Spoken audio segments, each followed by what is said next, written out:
झारखंड के पूर्व मुख्यमंत्री चंपाई सोरेन अब बीजेपी के होने वाले हैं। शुक्रवार को रांची में बीजेपी के बड़े नेताओं की मौजूदगी में चंपाई अपने हाथों में कमल थाम लेंगे। बुधवार को जेएमएम की प्राथमिक सदस्यता से इस्तीफा देने के बाद चंपाई बीजेपी में शामिल हो जाएंगे और बीजेपी में जाने से पहले चंपाई सोरेन का पैतृक घर और गांव पूरी तरह से भगवामय हो चुका है। रिपोर्ट देखिए।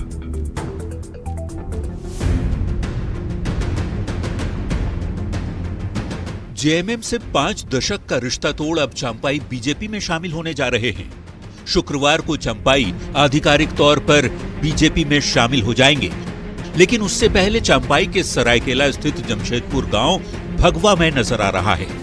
केसरिया रंग में रंगा यही चंपाई का पैतृक आवास है। गांव के घर और चंपाई का दफ्तर सब कुछ भगवा में रंग में दिख रहा है।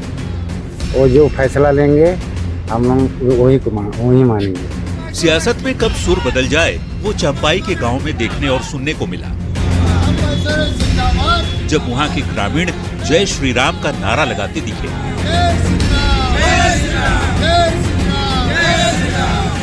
खैर, भगवा रंग से निकलते हुए बात चंपाई के शुक्रवार को बीजेपी में शामिल होने की। रांची में चंपाई आधिकारिक तौर पर बीजेपी में शामिल हो जाएंगे। चंपाई कहते हैं बहुत सोच समझकर बीजेपी में शामिल होने का उन्होंने फैसला किया है। आदिवासियों के अस्तित्व को बचाने के लिए आवाज उठाते रहेंगे। आना बड़ा सोच समझ के हमने उस पार्टी में ज्वाइन करने जाना है और वहाँ से हम आदिवासी के अस्तित्व को बचाएंगे। सरकार जो आदिवासी अस्तित्व जो आज मिटते जा रहा है, जनसंख्या घटते जा रहा है, हम उस जगह से आवाज उठाएंगे पूरा झारखंड प्रदेश में।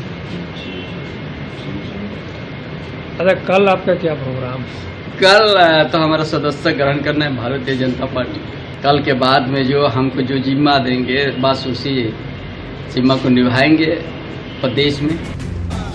भगवा रंग में रंगने जा रहे चंपाई की बीजेपी में शामिल होने की तस्वीर पर सभी की नजर टिकी होगी, जब चुनाव से ठीक पहले कोल्हान टाइगर जेएमएम की जगह बीजेपी का झंडा उठाते दिखेंगे।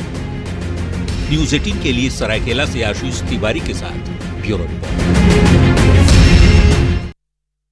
बीजेपी के लिए चंपाई के महत्व क्या है वो भी आप समझिए। देखिए, कोल्हान में विधानसभा की 14 सीट है और कोल्हान में भारतीय जनता पार्टी के हाथ यहां पर खाली हैं और चूंकि चंपाई सोरेन को कोल्हान टाइगर कहा जाता है, दरअसल 2005 के बाद से चंपाई सोरेन लगातार चुनाव जीत रहे हैं और चंपाई सोरेन जो है बहुत बड़ा चेहरा माने जाते हैं आदिवासियों के और कहा जाता है कि उनका बहुत बड़ा जनाधार है, बहुत पुराने नेता हैं, आंदोलन में भी इनकी सक्रिय भूमिका रही थी। तो ऐसे में चंपाई के हटने से जेएमएम को बड़ा नुकसान संभव है और पूरे कोल्हान में जेएमएम कमजोर पड़ सकता है बीजेपी में चंपाई सोरेन के आ जाने से। और यही वजह है कि चंपाई सोरेन के बीजेपी में शामिल होने को ग्रैंड बनाने की तैयारी चल रही है और जो घर है उनका पैतृक घर चंपाई सोरेन का, उसे भगवामय कर दिया गया है।